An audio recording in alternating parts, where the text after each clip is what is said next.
ಎಲ್ಲರಿಗೂ ನಮಸ್ಕಾರ. ಅಮಿತಾಸ್ ಕಿಚನ್ಗೆ ಸ್ವಾಗತ. ಸ್ನೇಹಿತರೆ, ಇವತ್ತಿನ ಬ್ರೇಕ್ಫಾಸ್ಟ್ ರೆಸಿಪಿಯನ್ನು ಫಟಾಫಟ್ ಅಂತ ನೋಡಿಕೊಂಡು ಬರುವಲ್ಲ. ಹಾಗಾದ್ರೆ ಬನ್ನಿ ಅಮಿತಾಸ್ ಕಿಚನ್ಗೆ ಹೋಗುವ ರೆಸಿಪಿ ನೋಡಿಕೊಂಡು. ಇಲ್ಲಿ ಒಂದು ಬೌಲಲ್ಲಿ ಗೋಧಿ ಹಿಟ್ಟು ತಗೊಂಡಿದ್ದೇನೆ. ಅದಕ್ಕೆ ಈಗ ಕಸ್ತೂರಿ ಮೇಥಿಯನ್ನು ಹೀಗೆ ಪೌಡರ್ ಮಾಡಿ ಇಟ್ಟುಕೊಂಡಿದ್ದೇನೆ. ಅದನ್ನೀಗ 1 ಟೀ ಸ್ಪೂನ್ ಅಷ್ಟು ಹಾಕ್ತಾ ಇದ್ದೇನೆ. ಇಲ್ಲಿ ಓಮ ತಗೊಂಡಿದ್ದೇನೆ. ಓಂ ಕಾಳು ಅಜ್ವಾನ್ ಅಂತ ಹೇಳ್ತೇವಲ್ಲ, ಅದು ಒಂದು 1/4 ಟೀ ಸ್ಪೂನಿಗಿಂತ ಒಂದು ಸ್ವಲ್ಪ ಜಾಸ್ತಿ ಉಂಟು, ಅದನ್ನು ಹಾಕಿಕೊಳ್ತಾ ಇದ್ದೇನೆ. ಹಾಗೆ ರುಚಿಗಾಗುವಷ್ಟು ಉಪ್ಪು, ಹಾಗೆ ರೆಡ್ ಚಿಲ್ಲಿ ಪೌಡ್ರು ಒಂದು ಅರ್ಧ ಟೀ ಸ್ಪೂನ್ ಅಷ್ಟು ಹಾಕಿಕೊಳ್ಳುವ. ಇವಾಗ ಇದನ್ನು ಅಂತೆಯೊಮ್ಮೆ ಕಲಸಿಕೊಳ್ಳುವ, ಚೆನ್ನಾಗಿ ಮಿಕ್ಸ್ ಮಾಡುವ. ಇಲ್ಲಿ ಉಗುರು ಬಿಸಿ ನೀರನ್ನು ಇದಕ್ಕೆ ಹಾಕ್ತಾ ಇದ್ದೇನೆ. ಒಂದು ಸ್ವಲ್ಪ ಬೆಚ್ಚಗಾದರೆ ಸಾಕು. ಬಿಸಿ ನೀರನ್ನು ಹಾಕಿ ಒಮ್ಮೆ ಚೆನ್ನಾಗಿ ಕಲಸಿಕೊಳ್ಳುವ. ಸ್ವಲ್ಪ ಬಿಸಿ ನೀರಿದ್ದರೆ ಸಾಕು. ಉಗುರು ಬೆಚ್ಚಗಿನ ನೀರು ಹಾಕಿ ಒಮ್ಮೆ ಚೆನ್ನಾಗಿ ಮಿಕ್ಸ್ ಮಾಡುವ. ಚಪಾತಿ ಹಿಟ್ಟಿನ ಹದಕ್ಕೆ ಕಲಸಿಕೊಂಡ್ರೆ ಆಯಿತು. ನೋಡಿ, ಗೋಧಿ ಹಿಟ್ಟನ್ನು ಈ ರೀತಿ ಕಲಸಿಕೊಂಡಿದ್ದೇನೆ. ಈಗ ಇದಕ್ಕೆ 1 ಟೀ ಸ್ಪೂನ್ ಅಷ್ಟು ಕೊಬ್ಬರಿ ಎಣ್ಣೆಯನ್ನು ಹಾಕ್ತಾ ಇದ್ದೇನೆ. ಯಾವುದೇ ಎಣ್ಣೆ ಆಗ್ತದೆ, ಹಾಕಿ ಒಮ್ಮೆ ಚೆನ್ನಾಗಿ ಕಲಸಿಕೊಳ್ಳುವ. ನೋಡಿ, ಗೋಧಿ ಹಿಟ್ಟನ್ನು ಎಣ್ಣೆ ಹಾಕಿ ಕೂಡ ಕಲಸಿಕೊಂಡಾಯಿತು. ಇನ್ನಿದು ಮುಚ್ಚಳ ಮುಚ್ಚಿ ಒಂದು 10 ನಿಮಿಷ ನಾವು ಹೀಗೆ ಇದನ್ನು ಬಿಡುವ. ಹಿಟ್ಟು ಚೆನ್ನಾಗಿ ನೆನೆಬೇಕು. ಈರುಳ್ಳಿ ತಗೊಂಡಿದ್ದೇನೆ, ಕಟ್ ಮಾಡಿದಂಥ ಈರುಳ್ಳಿ. ನೋಡಿ, ಸಪೂರಕ್ಕೆ ಕಟ್ ಮಾಡಿ ಇಟ್ಟುಕೊಂಡಿದ್ದೇನೆ, ಹೀಗೆ ಸ್ಲೈಸ್ ಆಗಿ. ಹೀಗೆ ತುಂಬ ತೆಳ್ಳಗೆ ಮಾಡಿದರೆ ಆಯಿತು. ಎಷ್ಟು ತೆಳ್ಳಗಾಗ್ತದೆ ಅಷ್ಟು ತೆಳ್ಳಗೆ ಮಾಡಿಕೊಂಡ್ರೆ ಆಯಿತು. ಇಲ್ಲಿ 2 ಈರುಳ್ಳಿಯನ್ನು ತಗೊಂಡಿದ್ದೇನೆ. ನಿಮ್ಮ ಗೋಧಿ ಹಿಟ್ಟಿನ ಕ್ವಾಂಟಿಟಿ ಮೇಲೆ ಈರುಳ್ಳಿಯನ್ನು ತಗೊಂಡ್ರೆ ಆಯಿತು. ಜಾಸ್ತಿ ಕೂಡ ತಗೊಳ್ಬೋದು, ಕಡಿಮೆ ಮಾಡಿದರೆ ಕಡಿಮೆ ತಗೊಳ್ಬೋದು. ಇವಾಗ ಇದಕ್ಕೆ ನೋಡಿ 1 ಟೀ ಸ್ಪೂನ್ ಅಷ್ಟು ರೆಡ್ ಚಿಲ್ಲಿ ಪೌಡ್ರನ್ನು ಹಾಕ್ತಿದ್ದೇನೆ. ಹಾಗೆ ಇಲ್ಲಿ ಮ್ಯಾಗಿ ಮಸಾಲ, ನೋಡಿ ಮ್ಯಾಗಿ ಮಸಾಲ ಹಾಕ್ತಿದ್ದೇನೆ. ನೀವು ಬಿರಿಯಾನಿ ಮಸಾಲ ಹಾಕ್ಬೋದು, ಇಲ್ಲ ಕಿಚನ್ ಕಿಂಗ್ ಮಸಾಲ ಸಿಗ್ತದೆ, ಅದು ಕೂಡ ಹಾಕಿಕೊಳ್ಬೋದು. Biryani masala, Kitchen King masala, chicken masala, ಯಾವುದೇ ಮಸಾಲವನ್ನು ಹಾಕಿಕೊಳ್ಬೋದು. ಹಾಗೆ ಅದು ಯಾವುದು ಇಲ್ಲದಿದ್ದರೆ ಗರಂ ಮಸಾಲ, ಧನಿಯಾ ಪೌಡ್ರ್ ಅದನ್ನು ಹಾಕಿಕೊಳ್ಬೋದು. ಹೀಗಿಲ್ಲಿ ಚಾಟ್ ಮಸಾಲ ಹಾಕ್ತಾ ಇದ್ದೇನೆ. ಒಂದು ಟೀ ಸ್ಪೂನ್ ಅಷ್ಟು ಹಾಕಿಕೊಳ್ಳುವ. ಹಾಕಿ ಒಮ್ಮೆ ಚೆನ್ನಾಗಿ ಮಿಕ್ಸ್ ಮಾಡುವ. ಚಾಟ್ ಮಸಾಲ ಅಂದರೆ ಸ್ವಲ್ಪ ಉಪ್ಪು, ಹುಳಿ, ಖಾರ ಎಲ್ಲ ಇರ್ತದಲ್ಲ, ಹಾಗಾಗಿ ಅದನ್ನು ಹಾಕ್ತಾ ಇದ್ದೇನೆ. ಟೇಸ್ಟ್ ಕೂಡ ಚೆನ್ನಾಗಿರ್ತದೆ. ಹಾಗೆ ಇಲ್ಲಿ ರುಚಿಗಾಗುವಷ್ಟು ಉಪ್ಪನ್ನು ಸೇರಿಸ್ತಾ ಇದ್ದೇನೆ. ಚಾಟ್ ಮಸಾಲದಲ್ಲಿ ಕೂಡ ಉಪ್ಪು ಸ್ವಲ್ಪ ಉಂಟು, ಹಾಗಾಗಿ ನೋಡಿಕೊಂಡು ಹಾಕಿದರೆ ಆಯಿತು. ಹಾಗೆ ಇಲ್ಲಿ ಒಂದು 2 ಸ್ಪೂನ್ನಷ್ಟು ಚಿರೋಟಿ ರವೆಯನ್ನು ಹಾಕ್ತಾ ಇದ್ದೇನೆ. ಸಪೂರದ ರವೆ, ಬಾಂಬೆ ರವೆ ಅಲ್ಲ, ಚಿರೋಟಿ ರವೆ. ಕಡಲೆ ಹಿಟ್ಟು ಹಾಕಿದ್ರೂ ಆಗ್ತದೆ. ಹಾಕಿ ಒಮ್ಮೆ ಚೆನ್ನಾಗಿ ಕಲಸಿಕೊಳ್ಳುವ. ಇದರ ಟೇಸ್ಟ್ ನೋಡಿಕೊಳ್ಳಿ, ಉಪ್ಪು, ಹುಳಿ, ಖಾರ ಎಲ್ಲ ಕರೆಕ್ಟ್ ಉಂಟಂತ ನೋಡಿಕೊಳ್ಳಿ. ಈ ರೀತಿ ಕಲಸಿಕೊಂಡಾಯಿತು. ನೀವಾಗ ಇದನ್ನು ಪಕ್ಕಕ್ಕೆ ಇಟ್ಟುಕೊಳ್ಳುವ. ಹಿಟ್ಟನ್ನು ನೋಡಿ ಕಲಸಿಕೊಂಡು ಒಂದು 15 ನಿಮಿಷವಾಯಿತು. ನೋಡಿ, ಹಿಟ್ಟು ಕೂಡ ಸಾಫ್ಟ್ ಆಗಿದೆ. ಕಟ್ಟೆ ಕೂಡ ಕ್ಲೀನ್ ಮಾಡಿ ಇಟ್ಕೊಂಡಿದ್ದೇನೆ. ಇವಾಗ ಕಟ್ಟೆಗೆ ಹಾಕಿ ಒಂದು ಸ್ವಲ್ಪ ನಾದಿಕೊಳ್ಳುವ. ಹಿಟ್ಟನ್ನು ಇನ್ನೊಂದು ಸ್ವಲ್ಪ ಹದಬರಿಸಿಕೊಂಡ್ರೆ ಆಯಿತು, ಚೆನ್ನಾಗಿ ನಾದಿಕೊಂಡ್ರೆ ಆಯಿತು. ಅಂದರೆ ಹಿಟ್ಟು ತುಂಬ ಸಾಫ್ಟ್ ಆಗಿದ್ರೆ ಚೆನ್ನಾಗಿ ಬರ್ತದೆ.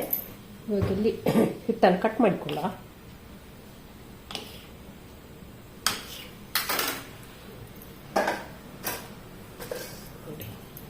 ಕಟ್ ಮಾಡಿ ಹಿಟ್ಟನ್ನು ಒಮ್ಮೆ ಚೆನ್ನಾಗಿ ನಾದಿಕೊಳ್ಳ.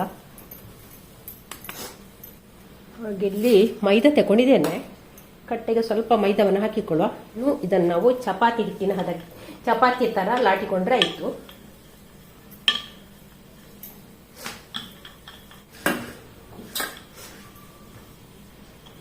ನೋಡಿ, ಚಪಾತಿಯನ್ನು ಈ ಹದಕ್ಕೆ ಮಾಡಿದ್ದೇನೆ. ತುಂಬ ತೆಳ್ಳಗಿಲ್ಲ, ಒಂದು ಸ್ವಲ್ಪ ದಪ್ಪ ಉಂಟು. ಇವಾಗ ಇದಕ್ಕೆ ಕಲಸಿಟ್ಟುಕೊಂಡಂಥ ಈರುಳ್ಳಿಯ ಮಸಾಲೆಯನ್ನು ಇದಕ್ಕೆ ಹಾಕಿಕೊಳ್ಳುವ. ಚೆನ್ನಾಗಿ ಪೂರ್ತಿ ಇದನ್ನು ಸ್ಪ್ರೆಡ್ ಮಾಡಿದರೆ ಆಯಿತು. ಹಾಗೆ ತೆಳ್ಳಗಾಗಿ ಹಾಕಿಕೊಂಡ್ರೆ ಇಲ್ಲಿ ಇವಾಗ ಚಪಾತಿಯ ಮೇಲೆ ಈರುಳ್ಳಿಯ ಮಸಾಲೆಯನ್ನೆಲ್ಲ ಹಾಕಿಕೊಂಡಾಯಿತು. ಇನ್ನು ಇದನ್ನು ನಾವು ಫೋಲ್ಡ್ ಮಾಡಬೇಕು.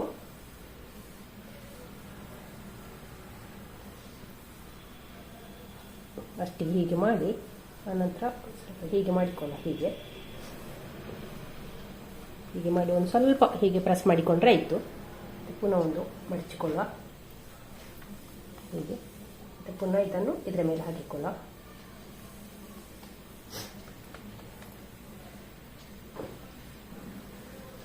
ಹಾಕಿ ಒಮ್ಮೆ ಚೆನ್ನಾಗಿ ಹೀಗೆ ಪ್ರೆಸ್ ಮಾಡಿಕೊಂಡ್ರೆ ಆಯಿತು.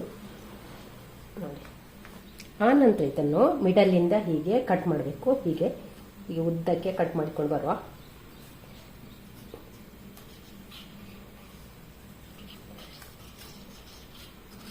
ನೋಡಿ, ಈ ರೀತಿ ಕಟ್ ಮಾಡಿದ್ದೇವೆ. ಇವಾಗ ಒಂದನ್ನು ತೆಗೆದು ಪಕ್ಕಕ್ಕೆ ಇಟ್ಕೊಳ್ಳೋ. ಇದನ್ನು ನಾವು ಹೀಗೆ ಹೀಗೆ ಸುರುಳಿ ಸುತ್ತಿಕೊಂಡು ಬರಬೇಕು ನೋಡಿ. ಹೀಗೆ ಈ ರೀತಿ ಸುರುಳಿ ಸುತ್ತಿಕೊಂಡು ಬಂದರೆ ಆಯಿತು ನೋಡಿ. ಈ ರೀತಿ ನೋಡಿ.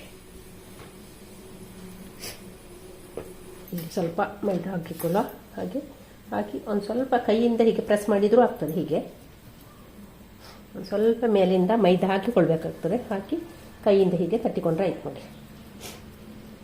ನೋಡಿ ಹೀಗೆ ಮಾಡಿದರೆ ಆಯಿತು. ಎಲ್ಲವನ್ನು ಕೂಡ ಇದೇ ರೀತಿ ಮಾಡಿ ಇಟ್ಟುಕೊಳ್ಳುವ ಫಸ್ಟಿಗೆ. ನೋಡಿ ಇಲ್ಲಿ ಎಲ್ಲವನ್ನು ಕೂಡ ಈ ರೀತಿ ಮಾಡಿ ಇಟ್ಕೊಂಡಿದ್ದೇನೆ ನೋಡಿ. ಹೀಗೆ ನೋಡಿ ಗೊತ್ತಾಗ್ತದಲ್ಲ, ಅಂದಾಜಾಗ್ತದಲ್ಲ. ಇನ್ನಿದನ್ನು ನಾವು ಒಂದು ತಾವವನ್ನು ಸ್ಟವ್ ಮೇಲೆ ಕಾಯಲಿಕ್ಕೆ ಇಟ್ಟಿದ್ದೇನೆ. ಅದಕ್ಕೆ ಈಗ ಒಂದು ಸ್ವಲ್ಪ ಎಣ್ಣೆಯನ್ನು ಹಾಕಿಕೊಳ್ಳುವ. ಎಣ್ಣೆಯನ್ನು ಹಾಕಿ ಪೂರ್ತಿ ಸ್ಪ್ರೆಡ್ ಮಾಡುವ. ಇವಾಗ ಇಲ್ಲಿ ತವ ಚೆನ್ನಾಗಿ ಕಾದಿದೆ, ಹಾಗೆ ಎಣ್ಣೆ ಕೂಡ ಚೆನ್ನಾಗಿ ಬಿಸಿ ಆಗಿದೆ. ಇವಾಗ ಇಲ್ಲಿ ನಾವು ಮಾಡಿಟ್ಟುಕೊಂಡಂಥ ಈರುಳ್ಳಿ ಪರೋಟವನ್ನು ಇದಕ್ಕೆ ಹಾಕಿಕೊಳ್ಳುವ. ನೋಡಿ ದೊಡ್ಡ ತವ ಇಟ್ಟ ಕಾರಣ ನಾನಿಲ್ಲಿ 4 ಕೂಡ ಒಮ್ಮೆಗೆ ಹಾಕ್ತಾ ಇದ್ದೇನೆ. 4, 5 ಕೂಡ ಹಾಕ್ಬೋದು, ಮಿಡಲಿಗೆ ಒಂದು ಹಾಕ್ಬೋದು. ಹಾಕಿ ಸ್ವಲ್ಪ ಹದವಾದ ಬೆಂಕಿಯಲ್ಲಿ ಇದನ್ನು ಇಟ್ಟರಾಯಿತು. ಜಾಸ್ತಿ ಬೆಂಕಿ ಬೇಡ, ಮೀಡಿಯಂ ಫ್ಲೇಮಲ್ಲಿ ಇಟ್ಕೊಂಡು ಇದನ್ನು ಬೇಯಿಸ್ಕೊಳ್ಳು. ನಾವು ಎಲ್ಲವನ್ನು ಹತ್ತಿರ ಇಟ್ಟರೆ ಉಂಟಲ್ಲ ಬೇಗ ಇದು ಫ್ರೈ ಆಗ್ತದೆ. ಯಾವುದೇ ಮೀನು ಫ್ರೈ ಆಗಲಿ ಯಾವುದೇ ಫ್ರೈ ಮಾಡುವಾಗ ನಾವು ಇದನ್ನೆಲ್ಲ ಹತ್ತಿರ ತಾಗಿಸಿಡಬೇಕು, ಆಗ ಬೇಗ ಬೇಯ್ತದೆ. ಮೇಲಿಂದ ಮುಚ್ಚಳ ಮುಚ್ಚಿ ಒಂದು 2 ನಿಮಿಷ ನಾವು ಇದನ್ನು ಹೀಗೆ ಬೇಯಲಿಕ್ಕೆ ಬಿಡುವ. ನೋಡ ಇವಾಗ 2 ನಿಮಿಷ ನಂತರ ಮುಚ್ಚಳ ತೆಗಿತಿದ್ದೇನೆ. ಇವಾಗ ಮೇಲಿಂದ ಒಂದು ಸ್ವಲ್ಪ ಎಣ್ಣೆಯನ್ನು ಹಾಕಿಕೊಳ್ಳುವ. ಎಣ್ಣೆ ಬೇಡದಿದ್ದರೆ ಸ್ಕಿಪ್ ಮಾಡ್ಬೋದು. 2 ಕಡೆ ಎಣ್ಣೆ ಹಾಕದೆ ಕೂಡ ಬೇಯಿಸ್ಕೊಳ್ಬೋದು. ಇಲ್ಲೊಂದು ಸ್ವಲ್ಪ ಎಣ್ಣೆ ಹಾಕ್ತಾ ಇದ್ದೇನೆ. ಹಾಕಿ ಇವಾಗ ಇದನ್ನು ನಾವು ಮಗುಚಿ ಹಾಕಿಕೊಳ್ಳುವ.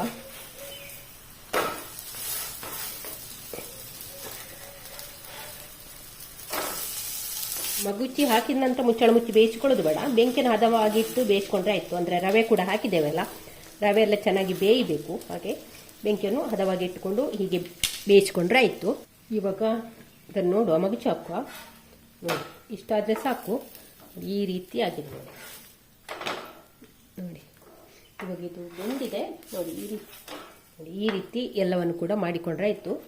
ಸೂಪರ್ ಆದ ಈರುಳ್ಳಿ ಪರೋಟ ನೋಡಿ, ಎಷ್ಟು ಸುಲಭವಾಗಿ ಮಾಡಿಕೊಳ್ಬೋದು ನೋಡಿ. ಬೆಳಗ್ಗೆ ಕೂಡ ಮಕ್ಕಳ ಟಿಫಿನ್ ಬಾಕ್ಸಿಗೆ ಕೂಡ ಇದನ್ನು ಹಾಕಿಕೊಳ್ಬೋದು. ಯಾವಾಗಲೂ ಒಂದೇ ಥರದ್ದು ಮಾಡಿ ಬ್ರೇಕ್ಫಾಸ್ಟ್ ನಿಮಗೆ ಬೇಸರ ಅನ್ನಿಸುವಾಗ, ಮಕ್ಕಳಿಗೆ ಕೂಡ ಬೇಜಾರು ಅನ್ನಿಸುವಾಗ ಈ ರೀತಿಯ ಬ್ರೇಕ್ಫಾಸ್ಟ್ ಎಲ್ಲ ಮಾಡ್ಬೋದು ನೋಡಿ. ಸುಲಭವಾಗಿ ಮಾಡಿಕೊಳ್ಬೋದು. ಹೆಲ್ತಿಯಾದ ಬ್ರೇಕ್ಫಾಸ್ಟ್ ಕೂಡ